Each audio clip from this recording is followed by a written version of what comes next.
Marum the khoi macham leremdana khoi chikpade sigi chikpa hujuk po ma le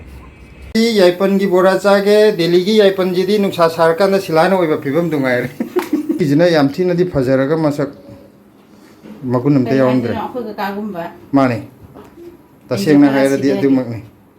mangaire ma mukta chatti Ehan hanukhei mi di mai nu gi aron ba du cha da ma yam je Rosali, mai di loi putho ngangi ba.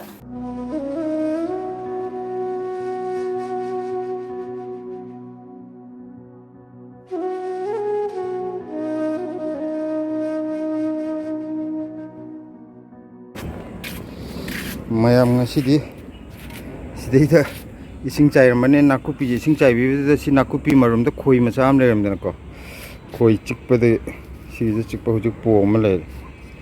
ubro udabro kuchi son kunam je pongkhat lai re leng ba ya de ising cha samda ma di a kaino de marak tu da lo lai ram cha ni adu asi ge haipet matha ka khalak pagi ulap pani pajam po me kuchi noi laure anui ba mi ge makutu ngai re na re na je ai tv je asonda hongtok pi ge de yar mari yam sangkale sona kan de mapon cha de ko na khut yar kan do ino hongtok ge hana gi ari ba ji jo khare phadi phagala abani ari ba jina sonda le ji tv je se le ji duga sogri ge ji asona kan de loi thang to ni na nungsi to de loi tek ko adu de gi sima pan ji da pareng no ina thambi gre sogri ji to si pareng no ina atai pot sina asi sogri ji nungsa sar juma di sidam ni na atai ji chabun hangam ka no ji yendem ji di hekta kange ko mana je adu de ma di pulap thambi gi ge khare le ga handak tha ji mutang loer ga budi sando thamba ya ni july yog ga budi kem kai dre jun ji bau dang di kaino tawraga pulap tasan biraga sabu changdo masi mana je tmn sina no le no sita ti ekoni yendem amu bini mayam sina kana gumbam di khoi gi yendem angu babudi amu ne na hawe chabu khotpada angu bi kya pamde haiba mi ju dum lei ko ana hidak lang thak kum sijana ba haigadra hakchang gi phabagi on sijana da ju yendem amu bi ji yam phai na da mai hai ana yendem amu bi ju thajan bane macha ma khagadi yamdra ju pambi amam to ju ani do ju tham kana tong na bidi hona bane hauna bidi hona bane kaisu yamna thabudi ngam poti yam thak sida pikrab jaga je kayam tharuni badu masing di suna wa sijana khamen akhabi ni nahan tin daram dana mana je lo kangna sai ma sumaina mapane sumai machu ji sai ni kangjel le bidu da aina nungsa na kangi ne na leitho ba aduga last di ma di tin tu sida ju tar iji tin tu uroba si tin jine tar ai ni om kap thok pi ya ro ni nahan amuk le kap thok khiu ni ada hogi su tar e ba me ai mamangi de ulog drab ni tu sidai da mura lai ri je si tin ne ba yeng ba di akhoi gi leibak lengoi pak pa man ni khamen si palam ba ga se loi no ma ta san dana salak sari ne hogi tin nan kap thok khiu de gi ta dri ma le tai de yo ngasi di kap thok gi ga ju khut si ya de le re khut hek ya ba ga amung kai no taw ga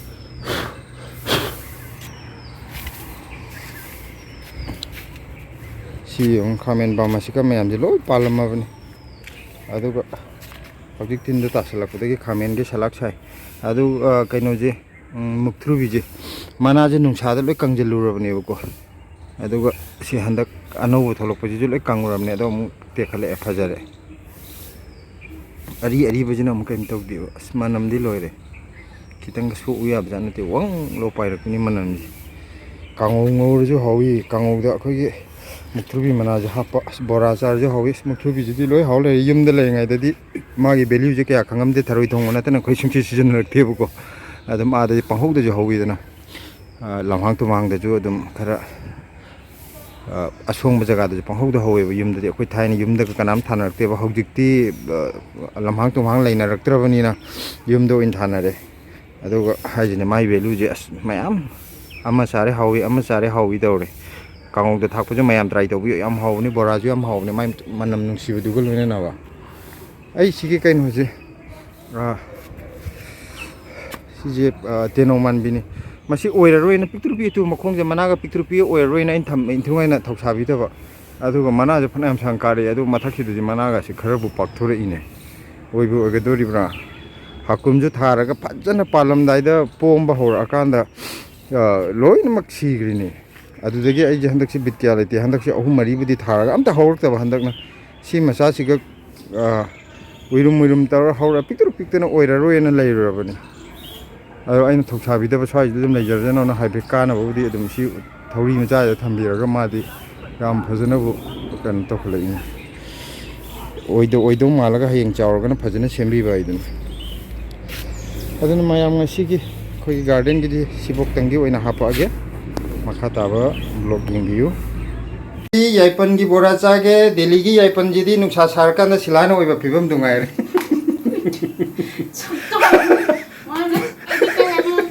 ꯄꯠꯊꯔꯒ ꯂꯩꯔꯦ ꯌꯥꯝ ꯍꯥꯏꯗꯦ ꯅꯪꯅ ꯑꯩ ꯌꯥꯝꯅ ꯈꯟꯖꯩꯌꯦꯅ ꯌꯥꯝ ꯅꯨꯡꯁꯤꯖꯩꯌꯦꯅ ꯄ꯭ꯔꯃꯥꯟ ꯈꯨꯄꯤꯁꯤꯗ ꯑꯗꯨꯝ ꯈꯪꯉꯣ ꯑꯩꯈꯣꯏꯗꯤ ꯑꯗꯨꯝ ꯈꯪꯖꯔꯦ ꯅꯠꯇꯦ ꯌꯥꯏꯄꯜꯁꯦ ꯐꯠꯂꯛ ꯎꯕꯁꯤꯗ ꯑꯩꯅ ꯅꯪ ꯈꯪꯅꯤꯡꯕ ꯍꯥꯏꯇꯥꯔꯦ ꯁꯥꯔꯀꯥꯟꯗ ꯂꯩ ꯐꯤꯕꯝꯗꯣ ꯌꯥꯝ ꯋꯥꯏ ꯁꯔꯤ ꯆꯤꯡꯈꯠꯅꯝꯗꯦ ꯇꯣ ꯑꯗꯨꯃꯛꯅꯦ ꯑꯗꯨ ꯆꯞ ꯃꯥꯟꯅꯗ꯭ꯔꯥ ꯅꯨꯡꯁꯥ ꯁꯥꯔꯗꯤ ꯑꯩꯈꯣꯏ ꯌꯥꯗꯦꯕ ꯍꯋꯥꯏ ꯃꯇꯣꯟ ꯀꯔꯤ ꯅꯨꯡꯁꯥꯒꯤ ꯍꯋꯥꯏ ꯃꯇꯣꯟ ꯍꯥꯏꯕ꯭ꯔꯥ ꯎꯔꯨꯝꯒꯤ ꯍꯋꯥꯏꯇꯣꯟ ꯍꯥꯏꯕ ꯎꯔꯨꯝꯗ ꯂꯩꯕꯗꯨꯗꯤ ꯇꯦꯛꯈꯠꯄ ꯃꯥꯜꯂꯒ ꯅꯨꯡꯁꯥ ꯊꯣꯛꯂꯛꯄꯗ ꯕꯔ ꯕꯔ ꯄꯠꯊꯈꯤꯗꯅ ꯁꯦꯝ ꯁꯦꯝꯃꯤꯗ ꯑꯩꯈꯣꯏ ꯅꯨꯡꯉꯥꯏ ꯑꯝꯇ ꯍꯥꯏꯈꯤꯗ꯭ꯔꯕ ꯇꯧꯋꯦ ꯅꯠꯇꯦ ꯁꯤꯗꯕꯨ ꯅꯪ ꯀꯩꯅꯣ ꯇꯧꯔꯒ ꯐꯥꯒꯤ ꯇꯧꯅꯤꯗ ꯁꯤꯂꯥꯗꯤ ꯑꯩꯈꯣꯏꯒꯤ ꯃꯤꯔꯥꯕꯥꯏ ꯆꯅꯨꯒ ꯆꯞ ꯃꯥꯟꯅꯩ ꯃꯤꯗꯤ ꯃꯥꯏ ꯃꯥꯏ ꯅꯨꯄꯤꯒꯤ ꯑꯔꯣꯟꯕ ꯖꯨꯒꯣꯠ ꯆꯥꯗꯕ ꯃꯌꯥꯝꯁꯦ ꯂꯣꯠꯁꯜꯂꯤꯌꯦ ꯃꯥꯒꯤꯗꯤ ꯂꯣꯏ ꯄꯨꯊꯣꯛꯑ ꯉꯥꯡꯉꯤꯕ ꯅꯪ ꯀꯔꯤ ꯑꯔꯣꯟꯕ ꯖꯨꯒꯣꯠ ꯆꯥꯗꯕꯅꯣ ꯅꯪ ꯉꯥꯡꯉꯤ ꯃꯌꯥꯝꯁꯦ ꯖꯨꯒꯣꯠ ꯆꯥꯗꯕ ꯉꯥꯛꯇꯅꯦ ꯑꯐ ꯑꯐꯕ ꯇꯧꯒꯦꯔꯥ ꯇꯧꯔꯣꯏꯔꯥ ꯃꯌꯥꯝ ꯃꯔꯣꯏ ꯅꯄꯥꯛꯄꯤꯁꯨ ꯂꯣꯏꯅ ꯐꯤꯕꯝ ꯁꯣꯛꯑꯦ ꯑꯗꯨꯗꯨꯅ ꯂꯣꯏ ꯐꯨꯛꯇꯠꯂꯛꯑꯦ ꯇꯨ ꯃꯆꯥ ꯃꯆꯥ ꯍꯥꯟꯅ ꯂꯦꯟꯊꯠꯈꯤꯕ ꯃꯆꯥ ꯊꯣꯛꯄꯁꯨ ꯂꯣꯏ ꯄꯠꯁꯜꯂꯛꯑꯦꯕꯀꯣ ꯁꯥꯔꯛꯄꯒꯤ ꯊꯝꯕ ꯌꯥꯔꯔꯣꯏꯗꯕ ꯑꯗꯣ ꯂꯣꯏꯅ ꯁꯤ ꯐꯨꯛꯇꯠꯂꯦ ꯃꯔꯥꯁꯨ ꯐꯅꯌꯥꯝ ꯐꯪꯉꯦꯕꯅꯤ ꯑꯗꯨ ꯊꯝꯕ ꯌꯥꯗ꯭ꯔꯦ ꯂꯣꯏ ꯆꯥꯊꯣꯛꯑꯅꯤ ꯉꯁꯤꯒꯤ ꯄꯥꯟꯁꯦ ꯐꯨꯠꯄꯗꯒ ꯄꯥꯊꯕ ꯋꯥꯅꯤ ꯌꯥꯝ ꯆꯥꯎꯈꯠꯇꯕ ꯋꯥꯅꯤ ꯃꯨꯟꯗꯕ꯭ꯔꯣ ꯑꯗꯨꯒ ꯃꯨꯜꯂꯝꯒꯅꯤꯌꯦ ꯉꯁꯤꯗꯤ ꯇꯧꯗꯕ ꯊꯕꯛ ꯑꯗꯨ ꯇꯧꯔꯨꯅꯨ ꯆꯤꯡꯒꯝ ꯄꯥꯏꯔꯨꯅꯨ ꯑꯗꯨ ꯆꯥꯔꯨꯅꯨ ꯌꯦꯡꯉꯣ ꯉꯁꯤꯗꯤ ꯄꯥꯟ ꯑꯃ ꯏꯔꯣꯟꯒꯦ ꯌꯥꯏꯄꯟ ꯕꯣꯔꯥ ꯑꯃ ꯆꯥꯒꯦ ꯌꯥꯝ ꯐ꯭ꯔꯦꯁ ꯑꯣꯏꯕ ꯌꯥꯏꯄꯟꯅꯤ ꯃꯤ ꯅꯣꯛꯂꯩꯖꯕ ꯑꯩ ꯃꯃꯤꯡ ꯁꯨꯡꯄꯟ ꯄꯜꯂꯣꯏ ꯑꯗꯨꯝ ꯃꯁꯥ ꯅꯣꯛꯆꯔꯛꯀꯅꯤ ꯆꯤꯡꯒꯝ ꯆꯥꯕ ꯌꯥꯗꯦ ꯍꯥꯏꯕ ꯗꯦꯜꯂꯤꯗ ꯐꯪꯕꯕꯨ ꯌꯥꯝ ꯐꯃꯟꯈ꯭ꯔꯦ ꯀꯀꯥ ꯃꯥꯅꯦ ꯑꯗꯨꯕꯨꯗꯤ ꯆꯨꯝꯃꯤꯗ ꯑꯗꯣ ꯅꯍꯥꯟ ꯑꯍꯥꯟꯕ ꯆꯩꯔꯥꯎꯕꯒꯤ ꯂꯩꯕꯗꯣ ꯑꯗꯨꯗꯤ ꯃꯅꯝ ꯁꯦꯒꯥꯛ ꯁꯤꯗꯤ ꯑꯗꯨꯗꯨꯅ ꯁꯤꯗꯒꯤ ꯍꯦꯟꯅ ꯐꯤꯕꯝ ꯁꯣꯛꯑꯦꯕꯀꯣ ꯍꯥꯏꯗꯤ ꯁꯤꯗꯤ ꯌꯥꯝ ꯐ꯭ꯔꯦꯁ ꯑꯗꯨꯗꯤ ꯑꯩꯈꯣꯏ ꯂꯩꯔꯛꯄꯗꯤ ꯌꯥꯝ ꯐ꯭ꯔꯦꯁ ꯑꯣꯏ ꯂꯩꯌꯦꯕ ꯁꯤꯁꯦ ꯑꯗꯣ ꯀꯩꯅꯣ ꯇꯧꯔꯒ ꯃꯅꯝ ꯑꯝꯇ ꯅꯝꯗꯕ ꯋꯥꯅꯤꯗ ꯁꯤ ꯃꯅꯝ ꯁꯨꯡꯅꯝ ꯅꯝꯗꯦ ꯁꯤꯅ ꯃꯍꯥꯔꯅꯤ ꯕꯥꯛꯇꯤ ꯂꯩꯔꯛꯄꯅꯦꯕ ꯑꯗꯨꯒ ꯃꯃꯥꯡꯗ ꯀꯩꯅꯣꯗꯒꯤ ꯃꯨꯅꯤꯀꯥꯗꯒꯤ ꯆꯩꯔꯥꯎꯕꯗ ꯂꯩꯈꯤꯕꯗꯣ ꯏꯄꯠ ꯄꯠꯂꯅ ꯐꯖꯗꯦꯕ ꯑꯗꯨꯁꯨ ꯁꯨꯝ ꯀꯩꯅꯣꯗ ꯑꯩꯈꯣꯏ ꯆꯩꯔꯥꯎꯕ ꯅꯨꯃꯤꯠꯀꯤ ꯃꯊꯦꯜ ꯑꯝꯇꯪ ꯌꯥꯎꯍꯟꯅꯤꯡꯉꯦ ꯏꯔꯣꯟꯕꯗꯨꯗ ꯍꯥꯞꯄ ꯑꯁ ꯃꯅꯝꯁꯤ ꯂꯣꯏꯔꯦ ꯑꯗꯒꯤ ꯅꯨꯡꯁꯤꯕꯗꯣ 2 3 ꯊꯝꯍꯧꯕꯅꯦꯕ ꯑꯩꯅ ꯍꯦꯟꯅ ꯑꯗꯨꯅ ꯃꯁꯛ ꯊꯤꯕꯗꯣ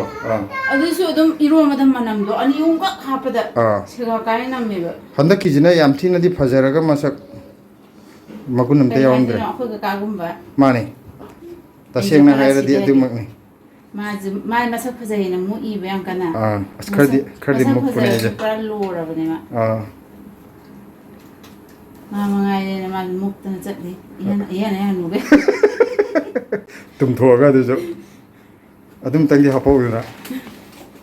masagi ma ka tumjan angangi naronda gi natural sondana angang kari lo sida lok thoino amma baade amma nang lok thungi chabi yadri de dem cha thoya amma wow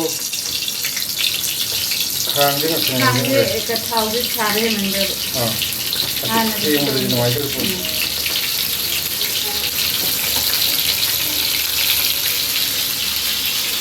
kaya nang napakter yung nang over yung ino. Sana kan hindi ina tao pero ko khalo do. Hindi mo lang ni ate ni den tan de. Sangang ya si. Ngayon ako de. Hoy ꯌꯥꯝ ꯇꯛꯄ ꯀꯟꯕ ꯑꯃ ꯂꯩꯌꯦ ꯑꯩꯗꯤ ꯎꯄꯥꯏ ꯂꯩꯇꯦ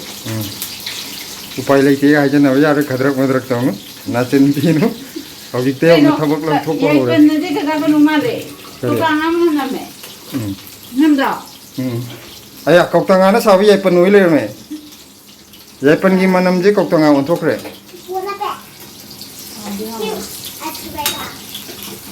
ꯈꯖꯤꯡꯗꯤ ꯍꯥꯞꯇ꯭ꯔꯕ ꯕꯣꯔꯥ ꯍꯥꯞꯇ꯭ꯔꯦ ꯑꯩ ꯍꯥꯞꯄꯒ ꯂꯣꯏꯒꯗꯧꯔꯦ ꯑꯩꯈꯣꯏ ꯈꯔ ꯂꯤꯛꯁꯟꯗꯕ ꯌꯥꯗꯦ ꯂꯩꯔ ꯂꯣꯏꯔꯦ ꯀꯩꯅꯣ ꯑꯃꯨꯛ ꯑꯗꯣ ꯍꯥꯞꯇ꯭ꯔꯦꯕ ꯇꯤꯡꯕꯗꯣ ꯄꯣꯛꯊꯣꯛꯇꯗꯤ ꯍꯥꯎꯇꯦꯕ ꯑꯗꯣ ꯕꯣꯔꯥꯁꯦ ꯅꯪꯁꯨ ꯀꯀꯥꯁꯨ ꯅꯍꯥꯟꯈꯩ ꯆꯥꯕ ꯑꯗꯨꯃꯥꯏꯅ ꯆꯥꯗ꯭ꯔꯦ ꯍꯥꯏꯕ ꯍꯥꯏꯗꯤ ꯈꯥꯛꯑꯒ ꯆꯥꯕꯗꯣ ꯑꯣꯏꯔꯦꯅ ꯑꯗꯨꯒꯤꯗꯣ ꯆꯥꯕꯗꯤ ꯀꯩꯁꯨ ꯌꯥꯝ ꯆꯥꯅꯤꯡꯗꯦꯗ ꯃꯍꯥꯎꯗꯨꯒꯤ ꯋꯥꯅꯤ ꯂꯦꯝꯕꯗꯣ ꯑꯣꯏꯌꯦꯕ ꯑꯗꯣ ꯑꯩꯅ ꯐꯨꯖꯟꯕꯗꯨꯗꯤ ꯑꯩꯁꯨ ꯉꯝꯃꯛꯇꯦ ꯍꯥꯏꯕ ꯑꯩꯗꯤ ꯍꯦꯟꯖꯟꯅ ꯆꯥꯕ ꯉꯝꯗꯦ ꯈꯔ ꯋꯥꯠꯅ ꯆꯥꯏꯕ ꯋꯥꯠꯅ ꯅꯠꯇꯦ ꯆꯞ ꯆꯥꯖꯕꯤ ꯆꯥꯏꯕ ꯆꯞ ꯆꯥꯅ ꯆꯥꯏ ꯆꯞ ꯆꯥꯕꯗꯤ ꯍꯦꯟꯖꯟꯕꯗꯣ ꯉꯝꯗꯦ ꯍꯥꯏꯕ ꯑꯣꯀꯦ ꯁꯦ ꯀꯩꯅꯣ ꯇꯧꯔꯣ ꯐꯖꯅ ꯕꯣꯔꯥ ꯍꯧꯗꯣꯛꯑꯣ ꯂꯣꯏꯕꯩꯗꯨꯗ ꯑꯃꯨꯛ ꯎꯠꯂꯛꯀꯦ ꯅꯠꯇ꯭ꯔꯗꯤ ꯁꯤꯗꯩꯗ ꯍꯨꯃꯥꯡ ꯁꯧꯋꯤ ꯁꯤꯂꯥꯕꯨꯗꯤ ꯍꯨꯃꯥꯡ ꯁꯧꯕ ꯈꯪꯗꯕꯅ ꯑꯗꯨꯝ ꯁꯤꯗꯩꯗ ꯕꯣꯔꯥ ꯍꯧꯖꯔꯁꯅꯤ ꯌꯥꯏꯄꯟꯁꯤ ꯂꯩꯔꯦ ꯐꯥꯒꯤ ꯇꯧꯅꯤꯗ ꯊꯋꯥꯏ ꯂꯥꯛꯄꯤ ꯑꯩ ꯍꯦꯛꯇ ꯋꯥꯏꯕ ꯅꯣꯏꯅ ꯈꯪꯗꯕꯩ ꯋꯥꯅꯤ ꯑꯩ ꯂꯩꯅꯥ ꯂꯩꯇꯦ ꯍꯥꯏꯔꯗꯤ ꯁꯨꯡꯌꯥ ꯉꯁꯤ ꯕꯣꯔꯥ ꯍꯧꯖꯔꯤꯕ ꯃꯤꯁꯛ ꯑꯁꯤꯒꯤ ꯃꯃꯤꯡꯗꯤ ꯊꯋꯥꯏ ꯂꯥꯛꯄꯤ ꯀꯧꯏ ꯃꯌꯥꯝꯅ ꯁꯛ ꯈꯪꯗ꯭ꯔꯒꯁꯨ ꯌꯦꯡꯕꯤꯌꯨ